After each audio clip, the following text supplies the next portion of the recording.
Our comments on social media can make or break people. A reflection on the impact that we have on others is given by our sages based on a passage in Parshat Bamidbar, at the beginning of chapter 3. The headline states, "And these are the generations of Aharon and Moshe." And then the Torah goes on to say, "Ve'ele shmot b'nei Aaron," and these are the names of the children of Aaron, and their names are given. Where are the names of the generations of Moshe? They don't appear in this passage. So then why does the opening statement say, "These are the generations of Aaron and Moshe"?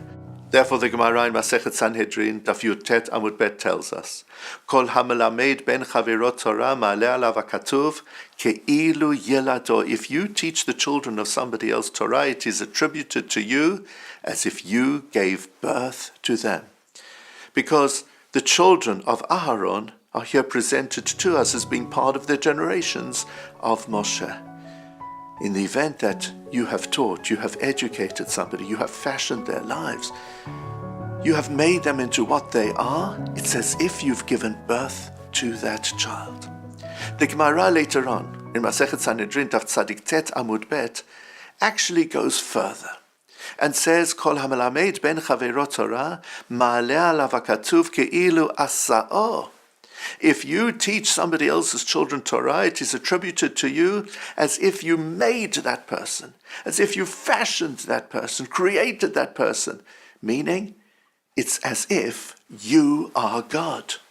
And the scriptural source for that comes from Sefer Breshit, where we are taught about the impact that Avram and Sarah had on their environment, et hanefesh asher asu b'charan. All their followers are called the souls that they made in Haran. They made those people into the people that they became. And therefore, it's as if they are like Almighty God Himself. Now, an influence of this sort, of course, has the potential not only to be used positively, but also, God forbid, negatively. Because if you have inspired a person to direct his or her life in an inappropriate direction, you too are responsible for their deeds. You've given birth to that person and those deeds. You have made that individual to be who he or she is. Now, of course, we're not only speaking here about somebody who stands up in a formal capacity within a classroom to teach.